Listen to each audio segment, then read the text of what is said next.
Bismillahirrahmanirrahim. Assalamualaikum warahmatullahi wabarakatuh. Bismillahirrahmanirrahim. Alhamdulillahi rabbil alamin. Wabihi nasta'inu ala umuri dunya waddin. Wassalatu wassalamu ala sayyidil mursalin Sayyidina Muhammadin wa ala alihi wa ashabihi ajma'in, amma ba'd. Hadratul Mukarramin, para kesepuhan, para tokoh masyarakat, khususon para muharrik atau penggerak DKM Baitur Rahman di Komplek Perumahan Pesona Indah yang saya hormati dan saya banggakan, bapak-bapak, ibu, sahabat-sahabat semuanya yang saya hormati dan saya banggakan, dan mudah-mudahan kita semua dimuliakan oleh Allah Subhanahu wa Ta'ala. Tidak lupa saya ucapkan terima kasih kepada sahabat saya, Kang Ayi Suhendri. Beliau aktivis Islam di Cianjur, dulu bernaung di bawah organisasi Himpunan Mahasiswa Islam Indonesia yang sangat luar biasa. Dan alhamdulillah sekarang setelah tidak beraktivitas di HMI, beliau tetap mencurahkan kepeduliannya pada masyarakat dengan aktif menjadi penggerak di masjid yang mulia ini. Pangersa jengan Pak Kiai, mohon maaf, saya ini dalam rangka belajar juga sebenarnya. Jadi mudah-mudahan ini bisa bermanfaat untuk kita semua. Barusan kita sudah melaksanakan sholat berjamaah maghrib, kemudian dilanjut dengan pembacaan tawasul, kemudian membaca surat Yasin, kemudian berzikir, dan diakhiri dengan doa. Di malam yang berkah ini, ada malam Jumat ini adalah merupakan sesuatu yang sangat-sangat berharga di mata Allah Subhanahu wa Ta'ala. Karena sebagaimana kita ketahui bahwa fadilah membaca surat Yasin di malam Jumat secara berjamaah ini, menurut beberapa keterangan para alim ulama, yang pertama, doa-doa kita atau hajat-hajat kita insya Allah akan dikabulkan. Amin. Yang kemudian yang kedua adalah dosa-dosa kita yang lalu akan diampuni. Amin ya Allah ya Rabbal alamin. Pada kesempatan yang berbahagia ini, para jamaah yang dimuliakan oleh Allah, saya kebetulan disodorkan untuk menyampaikan materi tentang santri dan perubahan sosial. Mungkin ini terkait dengan momentum Hari Santri ya, Hari Santri Nasional yang baru kita lewati beberapa hari yang lalu. Ini dikaitkan dengan perubahan sosial. Jadi pertama ada istilah santri, yang notabene istilah ini adalah istilah yang melekat sebenarnya dengan tradisi keagamaan di Nusantara, yaitu pondok pesantren, para kiai, para alim ulama. Tapi yang kedua ada judul perubahan sosial. Nah, perubahan sosial ini justru teorinya secara akademik yang kita ketahui ini malah justru muncul dari tradisi barat ya, tradisi barat. Karena perubahan sosial ini merupakan salah satu concern dari cabang ilmu sosiologi. Dan sosiologi ini pertama pada abad ke-19 itu dilahirkan di Eropa, terutamanya di Prancis setelah revolusi industri di Prancis.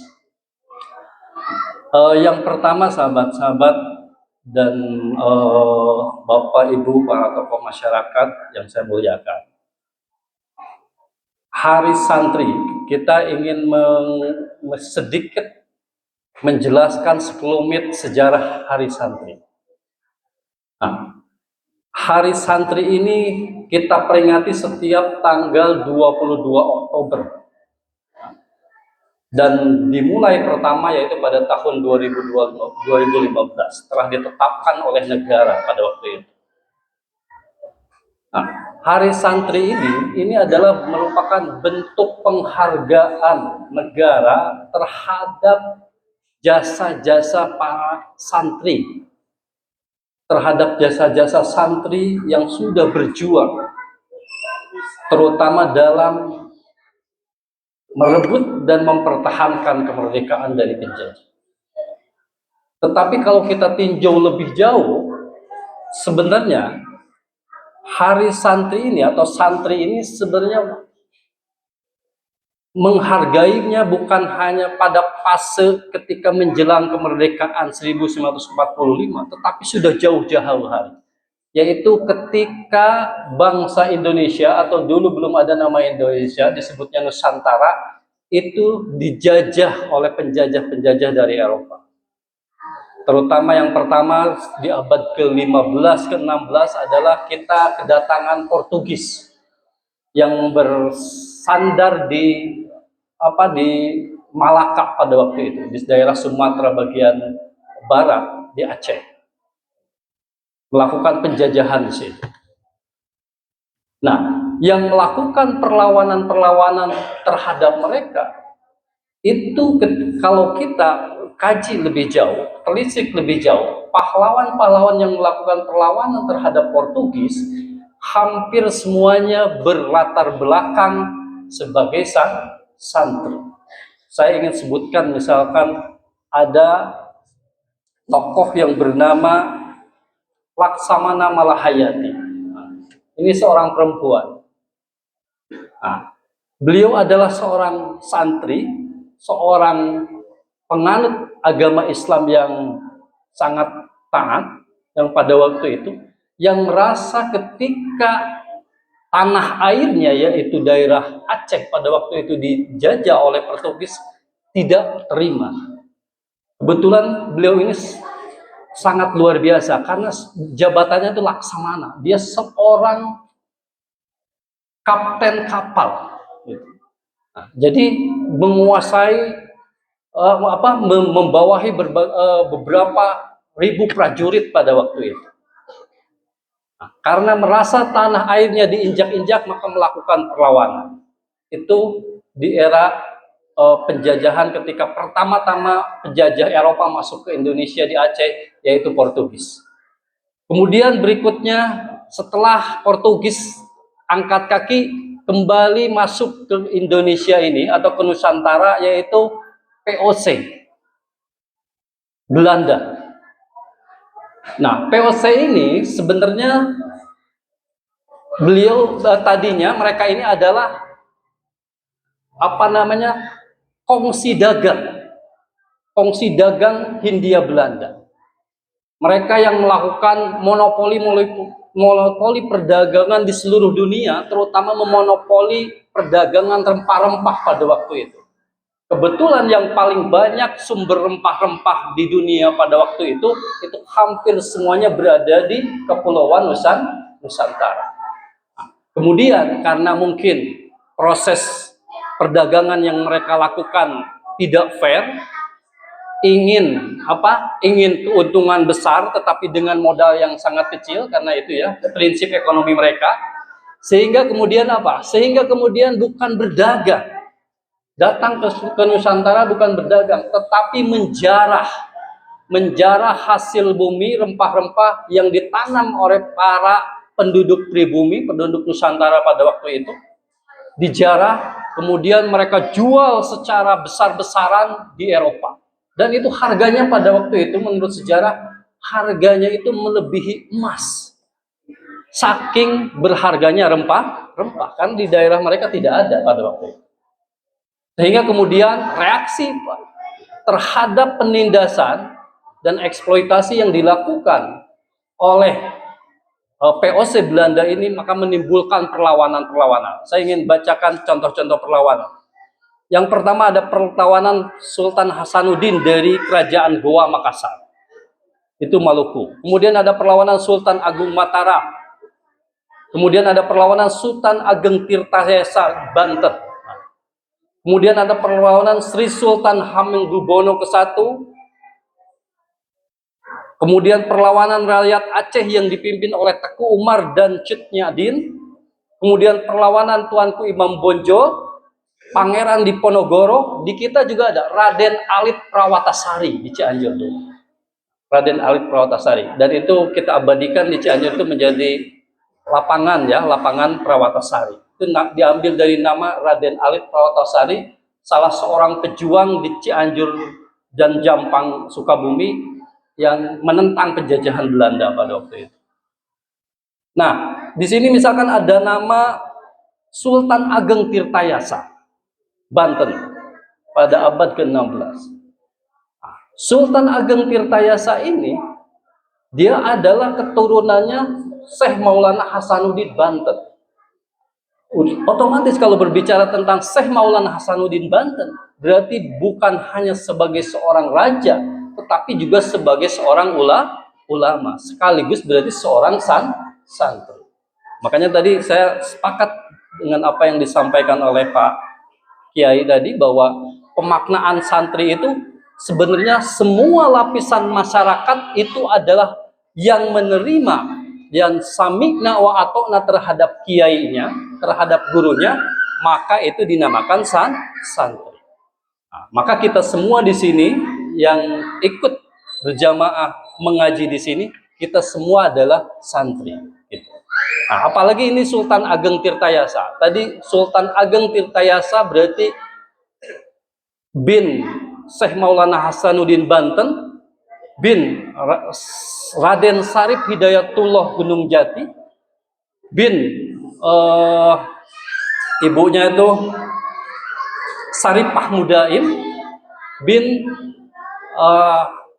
raja di Mesir, dan kesananya nyambung kepada Kangjeng Nabi Muhammad Shallallahu Alaihi Wasallam, karena Sunan Gunung Jati ini adalah duriatnya Kangjeng Nabi seperti itu. Nah, jadi yang melakukan perlawanan ini jelas mereka bukan karena hanya motif urusan ekonomi atau politik saja, bukan. Tetapi ini perlawanan-perlawanan didasarkan atas keislaman mereka yang mendalam, yaitu pemahaman terhadap tauhid.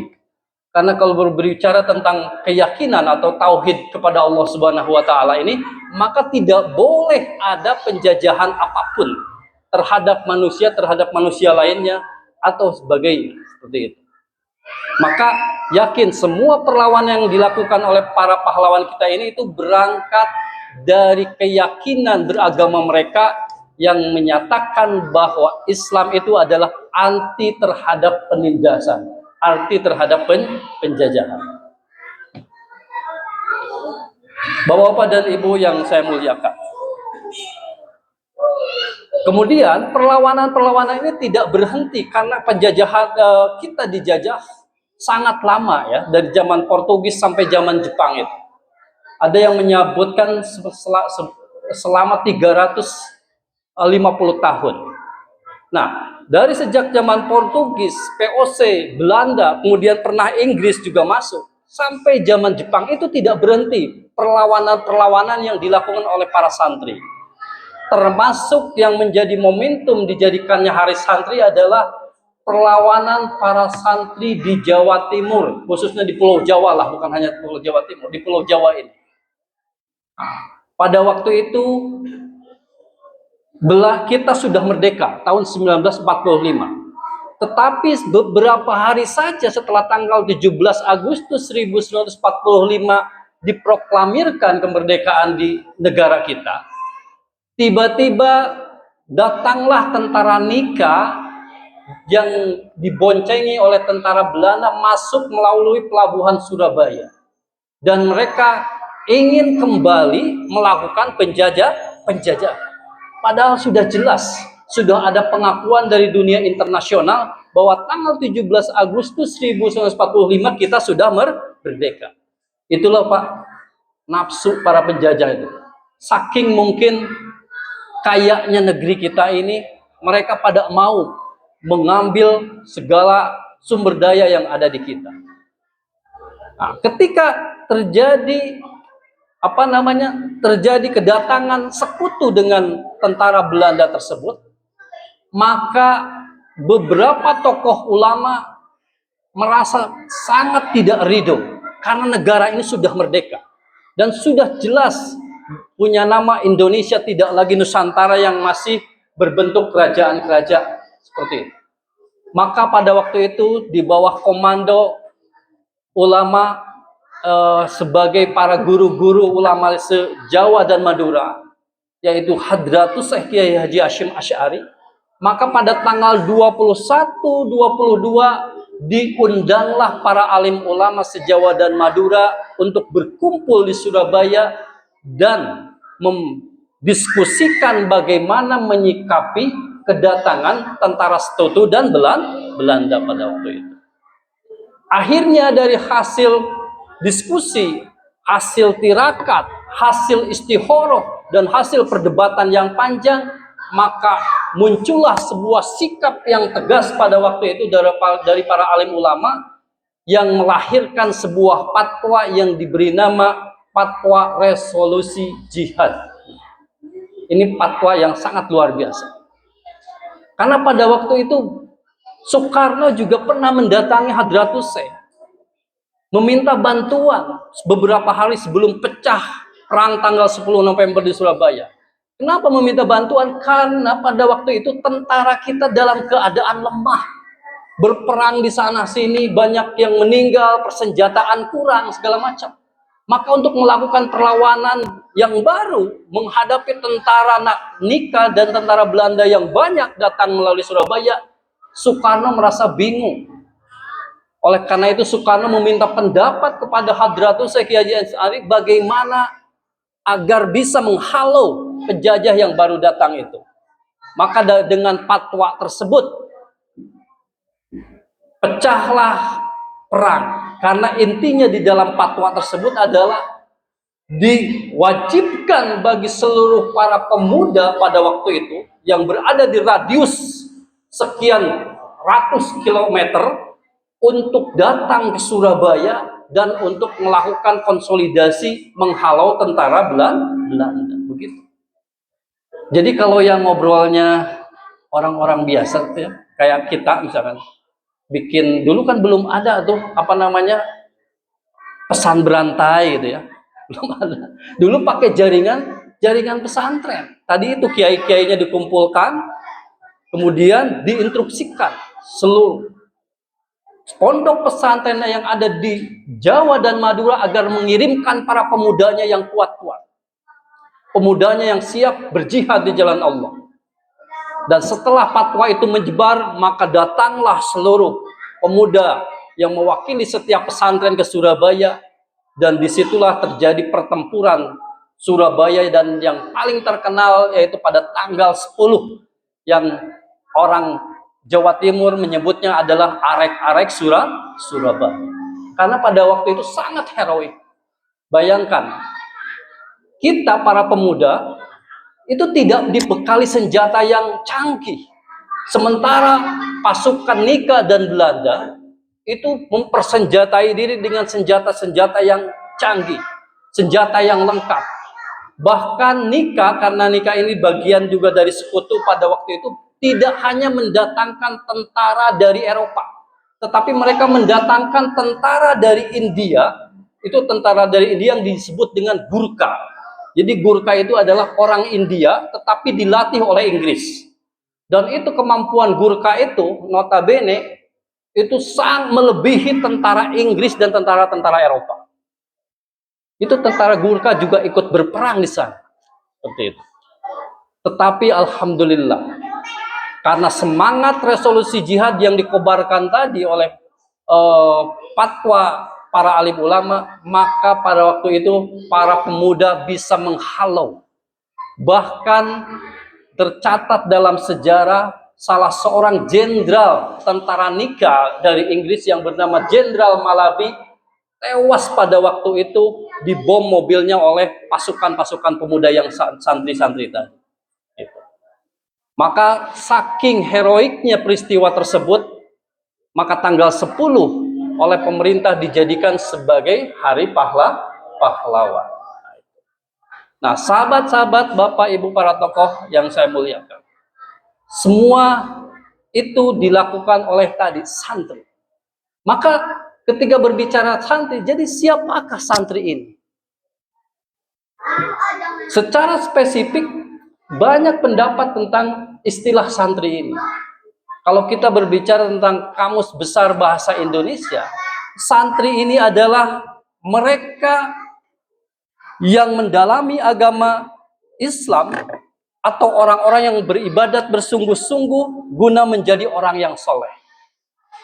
Kemudian ada juga yang berpendapat bahwa santri tersebut berasal dari bahasa Jawa dari kata cantri. Itu menurut Nurholis Majid, seorang intelektual Islam.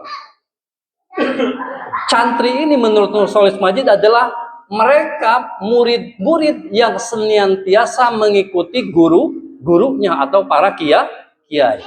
Itu disebut santri menurut pengertian itu. Kemudian menurut Abu Ya Muhtadi Cidahu Pandeglang, ini katanya berasal dari bahasa Arab santri itu. Dari santri itu disusun dari huruf sin, nun, to, dan ro. Sin yang bermakna satrul aurah. Artinya bahwa santri itu adalah senantiasa menjaga aurat. Dan memang seperti itu. Jadi jangankan santri, kita semua pun sudah melakukan itu. Kita tahu batasan-batasan aurat untuk laki-laki, untuk perempuan, untuk anak-anak dan sebagainya. Berarti kita masuk di dalamnya. Karena kita sudah melakukan itu, kita berarti sebagai santri. Kemudian huruf yang kedua adalah nun. Nun itu bermakna naibul ulama, yang artinya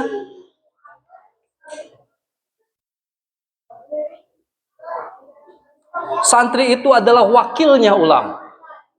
Jadi santri ini selalu mewakili ulama. Ulama ini adalah kiai atau gurunya tadi. Maka kalau ulama itu adalah warasatul anbiya, pewaris para nabi, maka santri ini adalah wakilnya para alim ulama. Dalam hal apa? Tentunya dalam hal melakukan kegiatan-kegiatan keagamaan. Kemudian yang berikutnya adalah ta, yang berarti tarkul al-ma'asi. Tarkul al-ma'asi itu apa? Santri itu selalu menjaga dirinya agar tidak berbuat maksiat. Ini berarti semua ini saya berpikir kita semua melakukan itu. Dan kita tahu itu, tahu aturan kita tidak boleh bermaksiat, tidak boleh berbuat dosa. Pasti kita tahu dari guru kita, dari ustadz kita, dari ajengan kita, atau dari kiai kita. Seperti itu. Nah, maka kita pun berarti masuk sebagai seorang santri karena kita selalu menjaga itu.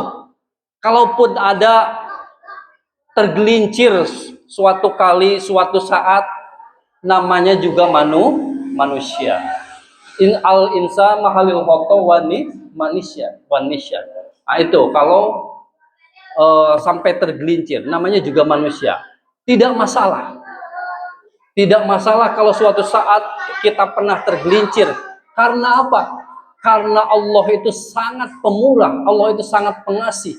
Maka ketika orang tergelincir ke dalam dosa atau maksiat, Allah memberikan pintu untuk kembali yang dinamakan taubat. Jadi itu pintu taubat. Nah itu beberapa definisi atau istilah santri. Kemudian Bapak-bapak dan Ibu sekalian, dari santri berikutnya, pengertian santri yang lebih umum ini disampaikan oleh Kiai Haji Mustafa Bisri, kemudian oleh Kiai Haji Ma'ruf Amin dan Kiai Haji Said Agil Siroj, mantan ketua PBNU. Itu lebih menyasar bahwa santri itu adalah semua lapisan-lapisan masyarakat yang menerima ajaran-ajaran Islam dari para kiai. Gitu. Nah, berarti kita semua itu posisinya sebagai santri, karena kita misalkan duduk setiap malam Jumat di sini, kemudian mendapatkan bimbingan dari kiai kita, dari ajengan kita di sini. Nah, ketika kita mendapat bimbingan dari kiai kita, dari ajengan kita, posisi kita berarti sebagai santri. Asal kita mau samina wa ata'na.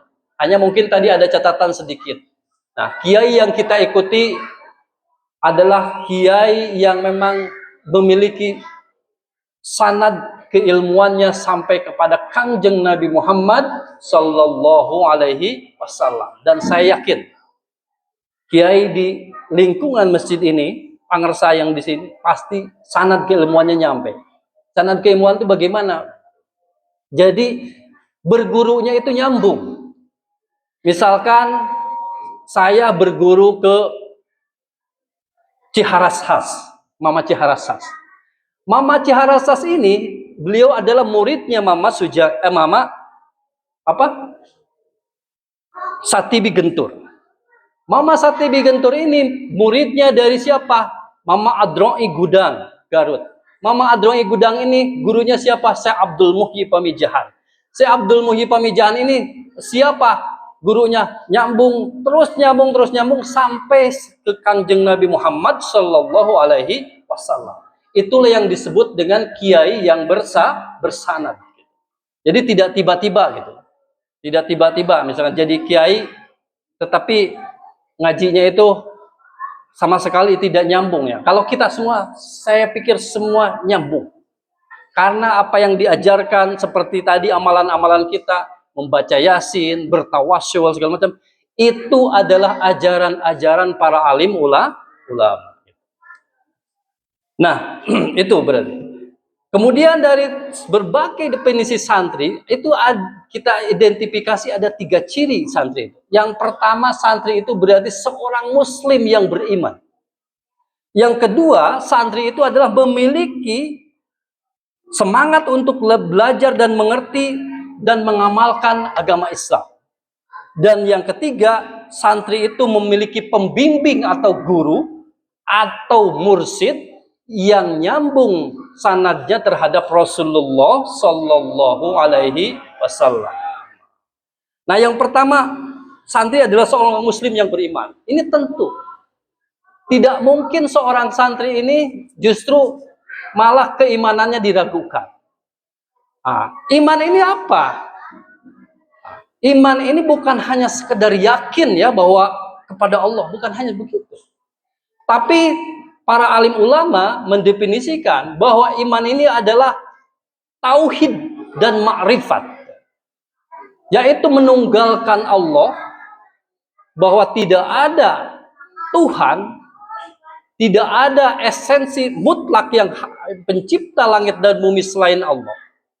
Menunggalkan Allah. Kemudian makrifat. Makrifat itu mengenal sifat-sifat Allah. Begitu. Karena begini, kalau misalkan sekarang tauhid tetapi tidak makrifat, tidak mengenal, itu nanti bisa salah. Contohnya begini, saya ingin mencontohkan. Kalau kita berdoa ya, kita berdoa. Berdoa itu berarti kita kepada Allah. Itu diperintahkan. Ud'uni astajib lakum. Berdoalah kalian dan aku akan mengabulkannya. Nah, kalau kita tidak memiliki pemahaman makrifat tentang Allah, maka terkadang itu ada orang tuh misalnya begini. Orang tuh merasa kecewa ketika doanya tidak cepat-cepat diijabah. Jadi kadang-kadang kita itu ingin kalau berdoa itu sesuai dengan keinginan kita. Misalkan bahwa pengen dikabul itu secepatnya. Kalau punya kebutuhan materi atau uang, pengen sebegini besarnya kayak gitu. Nah, itu kadang-kadang berdoa itu seperti itu ya. Sebenarnya itu bukan berdoa, itu sebenarnya menurut saya mengatur-matur Gusti Allah gitu. Gitu. Padahal berdoalah, ud'uni astajib lakum. Tapi kalau kita mengetahui makrifat, terutama sifat Allah, salah sifat Allah yaitu kudrat dan iradat Allah yang memiliki kehendak dan keinginan, maka kita tidak akan pusing dengan doa kita. Seperti itu. Karena kadang-kadang, karena apa? Karena kita paham bahwa yang menghendaki dan yang memiliki keinginan mutlak itu Allah, maka sebenarnya kita tidak akan dipusingkan dengan doa-doa kita itu. Ketika doa kita itu lambat diijabah. Seperti itu. Karena apa? Doa itu hanya akan diijabah pada tempat dan waktu yang diinginkan oleh Allah. Bukan diinginkan oleh kita. Kadang-kadang kita mah pingin kayak kita. Seperti itu. Nah, itulah salah satunya memahami tadi. Makrifat itu salah satunya paham terhadap sifat Allah, kudrat dan irodat. Nah, irodat ini adalah sekehendak Allah, sakahayang Allah lah bahasa Sunda nama. Kumaha urang we Allah. Begitu. Terus apa tujuan kita berdoa? Kita berdoa sebaiknya tujuan utama itu hanya menunjukkan posisi kita sebagai hamba. Jadi penghambaan saja. Berarti doa itu bagian dari ibadah. Urusan nanti misalkan diijabah atau tidak, ya tenang saja kita kembalikan kepada Gusti Allah. Dan menurut para alim ulama dan di dalam Al-Quran juga disampaikan, ya pasti semua doa itu akan diijabah. Apakah cepat, apakah terlambat, apakah di dunia atau nanti di akhirat. Nah itu. Itulah yang dimaksud dengan tadi tauhid itu harus disertai dengan makrifat. Maka para alim ulama Ahlus Sunnah wal Jamaah memberikan batasan supaya lebih mudah bagaimana makrifat itu. Kalau yaitu makrifat terhadap sifat-sifat Allah yang dirumuskan oleh Imam Abu Hasan al-Asy'ari dan Imam Abu Mansur al-Maturidi yang disebut dengan sifat 20. Kita tahu mungkin waktu kecil sering belajar itu. Sifat 20 itu wujud, qidam, baqo, mu'alafatu, lil hawadisi, qiyamuhu binafsihi, wahdaniyat, qudrat, iradat, ilmu, hayyan, sama basar, kalam, qadiron, muridan, aliman, sami'an, dan seterusnya. Nah, itu sifat-sifat 20. Sifat-sifat 20 ini apa? Kita makrifat kepada Allah itu melalui sifat-sifat ini agar mengetahui pertama misalnya wujud. Maka yang wujud yang hakiki yang ada itu tidak ada yang lain selain Allah. Jadi kalau kita ini bukan tidak wujud ya, walaupun saya bisa bicara, bapak-bapak, ibu-ibu juga bisa bicara, bisa beraktivitas. Tetapi kalau berbicara hakikat, sesungguhnya kita tidak punya wujud. Wujud kita diwujudkan oleh Allah. Itu yang tidak memiliki awalan atau tidak diwujudkan hanya Allah karena wujud hakiki. Nah, itu. Seperti itu. Itu contoh-contohnya. Jadi kalau kita memahami ma'rifatullah itu melalui sifat 20 itu adalah memahami itu. Wujud, qidam, baqo, dan seterusnya. Nah, itu terkait dengan bahwa santri itu harus beriman. Kemudian santri ini harus mengerti dan mengamalkan ilmu agama. Nah, saya ingin menyampaikan ilmu agama menurut Sultanul Aulia Syekh Abdul Qadir Az-Zailani itu dibagi ke dalam 4 bagian. Pertama ada yang disebut dengan ilmu syariat. Yang kedua disebut dengan ilmu tarikat. Yang ketiga disebut ilmu makrifat dan yang keempat disebut ilmu hakikat. Nah, bagian-bagian ini nanti kita jelaskan. Yang pertama ilmu syariat. Ilmu syariat ini adalah ilmu dohir, ilmu lahir. Contohnya apa ilmu syariat ini? Ilmu tentang menjalankan ubudiyah rutin, ritual sehari-hari, sholat, puasa, zakat. Nah, itu adalah menggunakan ilmu syariat atau kita menyebutnya ilmu fikih. Itu dohir, ilmu itu namanya ibadahnya disebut ibadah badan, ibadah dohir. Itu ibadah dohir. Nah, menurut Syekh Abdul Qadir Jailani, kalau kita istiqomah saja menjalankan ilmu syariat tadi, dari mulai yang wajib, kemudian yang sunnah-sunnah segala macam kita jalankan, maka dan tidak menyekutukan Allah catatannya, maka keuntungan kita di dunia menurut Tuan Syekh Abdul Qadir Jailani yang melakukan itu, kita bisa memiliki karomah, kita bisa mempunyai, bisa diberi kemampuan mukasyafah, kita bisa diberi kemampuan musyahadah di alam mulki. Alam mulki itu apa? Alam mulki itu alam yang dunia dan alam jin, itu namanya alam mulki. Di atas alam mulki ada yang disebut dengan alam malakut, yaitu alamnya para malaikat. Itu. Kalau orang yang sudah meninggal di barjah, itu barjah katanya di alam barjah, itu barjah itu adanya di alam malakut, di alamnya malaikat. Nah, kita kembali ke alam mulki tadi. Nah, jadi apa yang dimaksud dengan karomah tadi? Karomah itu adalah kemuliaan, khairul adat. Jadi sesuatu yang di luar adat. Misalkan beginilah, karena saking soleh, taat menjalankan syariat tadi dengan catatan tidak tidak menyekutukan Allah atau musyrik. Seseorang tiba-tiba tanpa sepengetahuannya misalnya diberi kelebihan-kelebihan. Contoh misalkan begini. Saya ingin menggambarkan salah satu contoh imam fikih kita, Imam Asy-Syafi'i. Atau imam muhaddisin kita, Imam Muslim dan Imam Bukhari. Bayangkan Bapak-Bapak semuanya. Zaman itu Pak, abad keberapa itu Hijrah, itu belum ada teknologi yang canggih. Tetapi Imam Bukhari bisa mengarang, bisa mengumpulkan hadis-hadis yang jumlahnya ratusan ribu. Itu. Kemudian juga Imam Syafi'i bisa mengarang kitab-kitab yang sangat tebal. Kalau dikerjakan itu Pak, seumur hidup Imam Syafi'i, misalkan kitab Al-Um atau kitab yang lain-lain, itu tidak akan beres. Nah, pertanyaannya kenapa mereka bisa? Padahal dengan segala keterbatasan teknologi pada waktu itu. Itu yang disebut mereka memiliki karomah. Itu contoh-contoh karomah ya.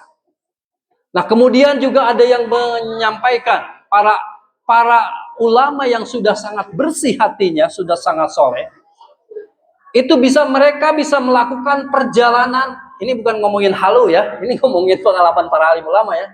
Bisa melakukan perjalanan yang seharusnya ditempuh dalam waktu berbulan-bulan hanya dalam hitungan menit. Nah, ini bukan ngobrolin hal-hal yang hoax. Ini adalah cerita-cerita para wali. Karena apa? Mereka diberikan kemampuan oleh Gusti Allah untuk toyul ardi namanya. Toyul ardi itu apa? Melipat bumi, Pak. Dan itu sebenarnya para alim ulama kita juga banyak yang bisa melakukan itu di Cianjur ini dulu-dulu. Sekarang mungkin masih ada lah, insya Allah masih ada. Sebenarnya asal istiqomah. Mungkin di sini juga saya mohon maaf ya takut karena begini maksud saya tuh. Para wali itu tidak terlihat. Jadi saya mohon maaf kalau saya ngobrol ini kayak begini sih. Saya mohon maaf takut di sini itu justru ada salah seorang itu yang sangat dekat dengan Allah. Saya ihtiroman, saya ikut. Tapi ini hanya mencontohkan saja bahwa kalau kita sudah mencapai tingkatan pelaksanaan syariat secara istiqomah, maka Allah akan memberikan kemampuan yang luar biasa. Kemudian ilmu yang kedua menurut Syekh Abdul Qadir Al-Jailani adalah ilmu tarikat atau disebut ilmu tarikat. Tarikat itu jalan. Ilmu tarikat ini letaknya ada di dalam hati kita, qalbu. Makanya ini disebut juga ilmu batin atau nafi ilmu batin syariat. Nah, makanya tadi kalau kita melaksanakan ibadah-ibadah syariat, ibadah-ibadah dohir, maka akan lebih bagus kalau ibadah dohir kita ini sudah nyambung dengan urusan ibadah batin. Contohnya begini, ketika kita sholat ya. Nah, ketika kita sholat melakukan membacakan bacaan, melakukan gerakan-gerakan, itu dohirnya. Tetapi pikiran kita, kolbu kita, ketika kita manteng, atau fokus kepada Gusti Allah, itu adalah ilmu batin. Karena kadang-kadang begitu, kita sholat ya, tapi pikirannya ada di kantor gitu. Ada di mana, ada di mana. Nah, itu biasalah, sesuatu yang wajar-wajar saja sebenarnya. Seperti itu. Tetapi nanti harus dilatih.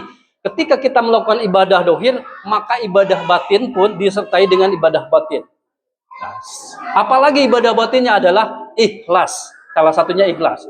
Jadi ketika datang ke masjid, bapak dan ibu itu, ya kita tidak ada lagi motivasi lain selain memang tujuannya kepada Gusti Allah. Bukan karena ingin dilihat tetangga gitu ya.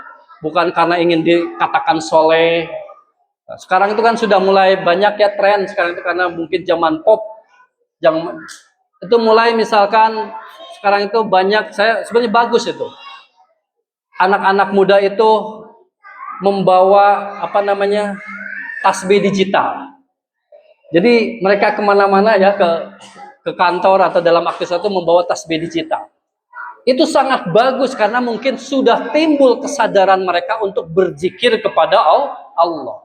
Tetapi alangkah lebih bagus kalau tidak perlu diperlihatkan, karena takutnya nanti menjadi ria. Karena kalau ria, nanti bacaan-bacaan dzikir kita tidak ada manfaatnya sama sekali. Nanti hilang begitu saja. Nah itu ya. Nah itu, Bapak-bapak. Keuntungan bagi orang yang menguasai ilmu tarikat atau ilmu batin ini. Oh tadi saya lupa. Kalau yang di dunia tadi diberikan kemampuan mukasyafah, yang pertama tadi ilmu syariat. Nanti di akhirat dia akan ditempatkan di Jannatul Ma'wa, yaitu di surga level pertama. Nah, makanya saya itu dulu bingung, kenapa surga itu kok namanya beda-beda ya? Ada Jannatul Ma'wa, ada Jannatul Naim, ada Jannatul Firdaus dan sebagainya. Ternyata itu ada, itu khusus tempat makom-makom tertentu. Maka kalau bapak-bapak ibu sekalian istiqomah menjalankan syariat, tempatnya itu akan ditempatkan di Jannatul Ma'wa, surga pertama yang ada di alam mulki. Jannatul Ma'wa itu seperti apa? Surga yang kita bayangkan seperti sekarang. Contohnya apa? Oh, katanya di surga itu segala fasilitas ada. Ada kolam madu, ada kolam susu, ada buah-buahan, ada bidadari, segala macam ya. Itu kan yang pemahaman surga yang kita ketahui ya, seperti itu. Padahal bapak-bapak dan ibu-ibu semuanya, itu merupakan surga level pertama. Karena ketika memasuki surga level yang nanti yang paling tinggi, sudah tidak ada lagi itu. Dan orang yang masuk di surga yang nanti di level tertinggi, sudah tidak lagi mengharapkan bayangan-bayangan material seperti ada ya di dunia seperti tadi. Nah makanya orang yang menguasai ilmu yang kedua yaitu ilmu tarekat, maka di dunia dia akan diberikan kemampuan mukasyafah di alam mulki, di alam malakut, dan di akhirat dia akan diberikan penghargaan yaitu berupa surga Jannatun Naim, yaitu surga segala macam kenikmatan di situ. Nah, saya cepat saja ya. Kemudian yang keempat ada ilmu ma'rifat. Nah, ilmu ma'rifat itu tempatnya di mana? Kalau tadi ilmu tarekat itu tempatnya di hati, kolbu, maka ilmu ma'rifat lebih dalam. Ilmu ma'rifat itu ada di mata hati kita, mata hati kolbu. Seperti itu. Atau ada di relung hati. Nah, ilmu makrifat ini ketika dijalankan, maka kita akan mendapatkan keuntungan. Pertama, tadi tetap akan bisa melakukan mukasyafah, melakukan musyahadah, kemudian juga mendapat karomah yang luar biasa. Saya belum jelaskan tadi, mukasyafah atau musyahadah itu seperti apa. Mukasyafah ini memang ini berat sebenarnya, tapi begini, yang dimaksud mukasyafah itu adalah penyingkapan dari tabir-tabir gaib. Jadi kalau orang sudah berzikir, sudah masuk pada tingkatan mukasyafah, diberikan izin oleh Allah untuk melihat segala kejadian-kejadian di dunia. Makanya saya lupa tadi, ini ada amalannya. Kalau amalan untuk bisa di sini, kata Syekh Abdul Qadir Az-Zailani ya, ini bukan kata saya. Itu amalan untuk bisa masuk di menguasai ilmu tadi yang kedua itu, pertama sering menzikirkan la ilaha illallah, kemudian Allahu, kemudian al-haqqu, kemudian al-huwa. Nah, jadi zikirnya itu, jadi disibukkan. Orang yang kemudian bisa mencapai itu harus sering menzikirkan kalimat-kalimat ini, menzikirkan kalimat asma-asma ini, yaitu tadi Allahu, la ilaha illallah, Allahu, huwa, dan al-haqqu. Tanpa suara dan tanpa huruf. Artinya apa? Ya kita berarti sering melakukannya secara batin kita, karena tadi adanya di relung hati, di kolbu kita, maka kita di dalam hati sambil berkonsentrasi, kemudian bacakan itu sebanyak-banyaknya. Dan jika Allah suatu saat menerima dan mengizinkan, maka tadi kita akan diberikan kemampuan untuk mukasyafah. Mukasyafah itu maka terbukalah tabir-tabir gaib itu. Kita bisa melihat misalkan nasib orang, kita bisa melihat kejadian yang akan datang. Karena apa? Karena di situ ruh kita pada akhirnya itu akan dibawa oleh Gusti Allah untuk diperlihatkan ke alam semesta ini. Maka wajar Bapak dan Ibu sekalian, kalau banyak para waliullah, para alim ulama itu, mereka memiliki kemampuan yang luar biasa di atas rata-rata manusia biasa. Itu karena kemampuan mukasyafah, bukan dukun Pak puntennya. Jadi kan kadang-kadang dukun juga sok biasanya dukun. Tapi kalau dukun itu sebenarnya mereka itu bukan mukasyafah, bedanya. Kalau wali itu mukasyafah karena dari buah dari zikir. Kalau dukun ini sebenarnya dia bersekutu dengan jin. Bersekutu dengan jin. Karena jin ini adalah makhluk yang hampir sama dengan malaikat, itu punya kemampuan seperti cahaya, kemampuan memprediksi dan sebagainya. Tetapi mereka buah keilmuannya itu bukan muncul dari zikir. Tetapi yang muncul dari zikir adalah tadi mukasyafah. Maka itu bedanya ya, bedanya antara dukun dengan para aulia Allah. Nah, yang terakhir yang ketiga adalah ilmu.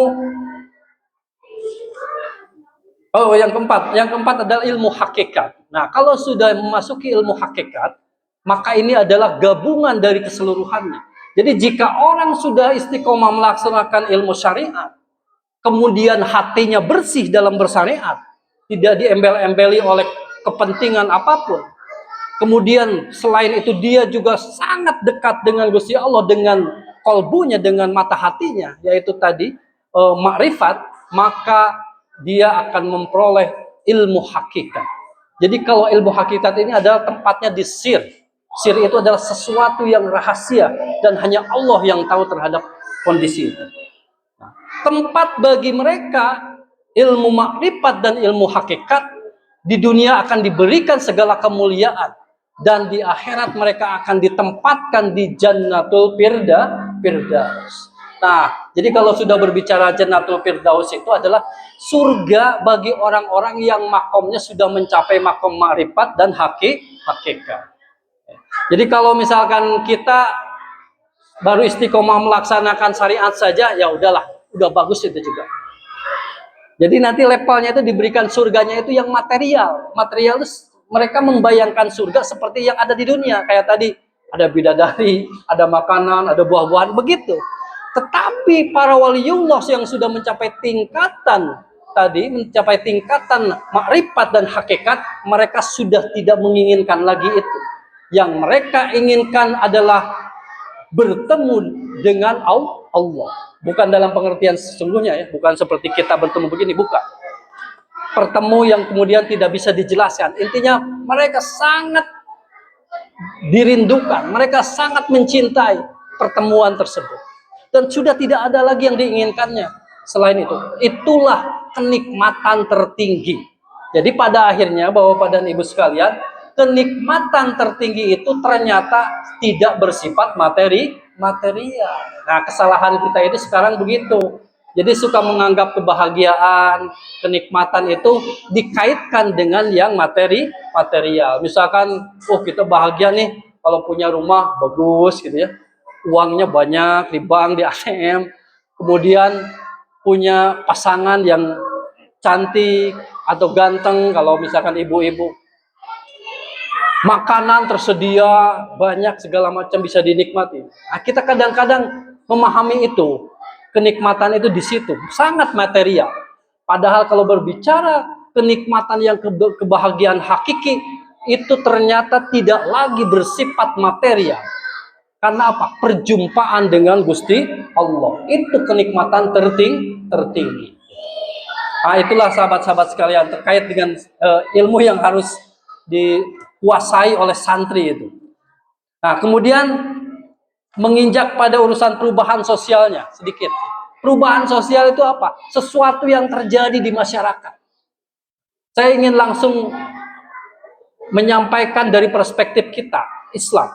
Jadi yang dimaksud perubahan sosial itu adalah sesuatu yang ditakdirkan oleh Allah terjadi dalam masyarakat, perubahan dalam masyarakat.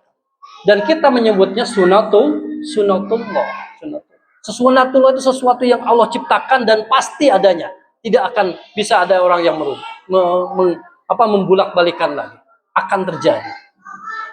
Hanya sunatullah ini tadi, terkadang perubahan sosial ini yang harus kita waspadai adalah dampaknya. Contohnya begini misalkan. Dulu ketika jumlah penduduk masih sangat sedikit di kampung-kampung, itu hubungan kekeluargaan itu sangat erat. Betul kan? Sangat erat. Karena memang manusianya baru sedikit. Tetapi setelah terjadi ledakan penduduk, itu kemudian terjadilah pergeseran nilai. Yang tadinya akrab kemudian menjadi cuek-cuek saja. Yang tadinya misalkan saling bersilaturahmi kemudian misalkan tidak lagi mau bersilaturahmi. Nah, inilah efek-efek dari perubahan sosial. Kemudian adanya temuan baru, misalkan temuan baru. Dulu Bapak-bapak sekalian, sebelum teknologi informasi ditemukan, sistem perdagangan itu ya biasa, langsung aja bertemu. Orang ketemu orang di pasar jual beli kan begitu. Tapi setelah ada gadget, setelah ada teknologi informasi, itu segala macam dipermudah. Orang belanja sekarang hampir semuanya melalui online, seperti itu. Hampir setiap rumah, setiap hari pasti ada yang ketok-ketok menyampaikan apa? Paket. Nah itu ya salah satunya karena ditemukannya teknologi dan informasi. Jadi sehingga apa? Pola hidup masyarakat itu berubah. Nah, makanya dalam Islam itu yang perlu diwaspadai itu dampaknya. Jangan sampai perubahan ini dampak negatifnya kena ke kita semua. Nah, oleh karena itu perubahan ini di dalam Al-Qur'an juga disampaikan kita tetap harus berikhtiar agar tidak terkena dampak negatif. Contohnya apa? Dampak negatif itu banyaklah sekarang. Tawuran anak-anak sekolah kayak gitu. Kemudian perilaku buruk misalkan kecanduan terhadap narkoba, minuman keras, seks bebas, segala macam. Itu dampak-dampak dari perubahan sosial. Nah, untuk bisa menghalau hal itu, maka kita harus berikhtiar. Karena di dalam Al-Qur'an juga disampaikan ada bahasa begini, sesungguhnya Allah itu tidak akan merubah nasib suatu bangsa kalau bangsa itu tidak merubah nasibnya sendiri. Gitu. Artinya apa? Berarti harus ada upaya agar kita semua bisa menciptakan perubahan sosial yang mengarah pada perubahan yang positif. Maka tadi mental santri lah yang kemudian harus dibentuk. Maka dengan demikian santri atau kita semua, saya menyebut santri itu untuk kita semua yang selalu concern dan taat pada kiai, mari melakukan perubahan secara positif dengan mengikuti arahan-arahan para kiai, arahan-arahan para ulama, arahan-arahan para ajengan dan ustadz, seperti itu. Agar apa? Agar perubahan yang terjadi menjadi positif. Contohnya bagaimana? Menggalakkan kegiatan-kegiatan keagamaan. Seperti ini. Ini sesuatu yang sangat luar biasa menurut saya. Ini mungkin tidak terlalu banyak ya. Tidak terlalu banyak. Tetapi kalau istiqomah dilakukan suatu saat ini akan menjadi faktor yang menyebabkan perubahan sosial ke arah yang lebih bagus. Karena anak-anak, bapak, ibu bisa mendengar apa kata-kata hikmah, bisa mendengar lantunan-lantunan ayat suci Al-Quran, sehingga kemudian akan tertanam di hati yang minimal yang hadir atau yang mendengar itu nur Allah. Nah, maka berbahagialah bapak-bapak dan ibu-ibu yang sekalian yang ada di sini. Karena bapak-bapak dan ibu-ibu yang hadir di sini itu sesungguhnya berarti sudah terkena oleh cahaya Allah. Jadi tidak sembarangan, ya. Bukan karena ada ya mah kayang abdi we sorangan datang ke masjid. Ya itu kalau berbicara tentang syariatnya begitu. Tetapi kalau berbicara hakikat, bapak dan ibu-ibu hadir di majelis ini kemudian mendengarkan ilmu yang bermanfaat, sesungguhnya bapak-bapak dihadirkan oleh Allah. Berarti sudah ada nur cahaya Allah di dalam kita. Beruntung Pak. Coba mungkin malam Jumat kayak gini nih. Orang lain mah mungkin ada yang masih ada di terminal, masih ngopi-ngopi santai, boro-boro maca yasin gitu ya, atau bertawasul gitu. Karena apa? Berarti mereka belum diberikan nur Allah. Jadi sekali lagi berbahagialah kita semua karena kita sudah terkena oleh nur Allah sehingga kemudian bisa hadir di majelis yang mulia ini. Bapak dan Ibu sekalian, itulah yang disebut dengan santri sebagai agent of change atau agen perubahan. Kita harus jadi agen perubahan secara lebih besarnya di masyarakat, tapi kita mulai dulu dalam diri kita sendiri. Kita mulai dulu perubahan di rumah kita. Tanamkan perubahan di rumah kita, perubahan yang arah baik. Misalkan begini, di rumah itu sekarang dirutinkan misalkan membaca Al-Quran, ya. Si bapaknya membaca Al-Quran dengan si ibunya, anak-anaknya diajak kalau tidak ngaji di luar, gitu. Kemudian diajarkan untuk berdiskusi tentang hal-hal yang baik tentang agama. Kemudian sekali-kali mereka di keluarga diajak untuk berzikir. Karena berzikir ini kan tadi, orang yang disebut berakal itu menurut Al-Quran ya, adalah orang yang senantiasa mengingat Allah dalam berdiri, dalam berbaring maupun dalam keadaan duduk. Jadi bukan orang yang berakal itu bukan yang cerdas miladian acis Pak. Kata Allah itu yang berakal itu adalah mereka yang senantiasa berzikir.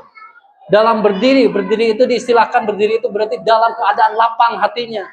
Misalkan artos seueur misalnya teu aya masalah itu ya tah keur kitu ge kudu berzikir. Nah, kemudian dalam keadaan berbaring, maksudnya apa? Berbaring itu berarti di saat kita terpuruk dalam kesempitan, dalam kesusahan, kita pun harus tetap berzikir. Karena ini kesimpulan saya ya, karena orang yang berzikir, santri yang berzikir, yang melafalkan zikir, maka dia akan menghadapi 4 situasi yang senantiasa bisa diselesaikan. Pertama situasinya, jika dia ditimpa oleh cobaan, maka orang yang senantiasa berzikir kepada Allah, dia akan diberikan kesabaran. Jika dia misalkan terjerumus dalam maksiat atau dosa, maka orang yang senantiasa menjawabkan zikir akan segera dikembalikan untuk bertobat. Kemudian jika dia misalkan dalam keadaan diberikan nikmat, maka orang yang berzikir, yang senantiasa menjawabkan zikir, dia akan selalu mensyukuri nikmatnya. Kadang-kadang kan kita lupa ya, diberi nikmat, tapi kalau yang senantiasa istiqomah berzikir, ketika diberi nikmat, maka yang pertama dia ingat adalah Allah. Kita gimana nih, kalau pernah diberi nikmat, ingatnya kemana? Misalnya dapat uang banyak, langsung ingatnya itu beli ini, beli itu. Nah, orang yang berzikir itu akan ingat dulu kepada yang memberi. Sehingga apa? Ketika dia punya uang, maka karena ingat kepada Allah, dia akan mentasarufkan uang itu kepada hal-hal yang bermanfaat sesuai ajaran syariat. Kalau yang gak penting-penting gak bakal. Dan terakhir, jika orang yang senantiasa istiqomah berzikir, maka ketika dia diberikan ketaatan, beribadah kepada Allah, dia akan merasa bahwa taatnya itu bukan karena usaha dia, tetapi taatnya itu semata-mata dikehendaki oleh Allah. Nah, kadang-kadang kita itu begitu. Taat, getol, sholat, zakat, puasa, tapi merasa bahwa itu dia yang melakukan. Kalau yang senantiasa bersikir, maka punya kesadaran bahwa ketaatan dan segala macamnya itu semata-mata karena Gusti Allah Subhanahu wa Ta'ala. Bapak dan Ibu yang saya muliakan semuanya, itulah kira-kira terkait dengan sekelumit makna santri, kemudian hubungannya dengan santri sebagai perubahan sosial, dan sedikit berbagai macam ilmu atau amalan yang harus dikuasai oleh santri. Nah, sekali lagi saya ingin menegaskan kepada semuanya bahwa kita yang disebut santri yang sekarang diperingati setiap tanggal 22 Oktober itu bukan hanya mereka anak-anak yang mondok di pesantren, itu juga santri. Tetapi santri yang dalam pengertian sesungguhnya adalah kita semua yang senantiasa sami'na wa ata'na, mengikuti para alim, ulama atau para kiai. Itu ya. Saya pikir itu yang bisa saya sampaikan. Semoga apa yang saya sampaikan ada manfaatnya. Mohon maaf bila ada kata-kata, bila ada istilah-istilah yang salah, istilah-istilah yang tidak tepat, itu semata-mata dari kebodohan saya sendiri. Dan bila ada sedikit pun yang baiknya, itu sesungguhnya berasal dari Gusti Allah Subhanahu wa Ta'ala. Terima kasih atas segala perhatiannya. Atur nuhun kasadayana pangasajengan. Akhirul kalam, wallahul muwafiq ila aqwamit thoriq. Wassalamualaikum warahmatullahi wabarakatuh. Salam.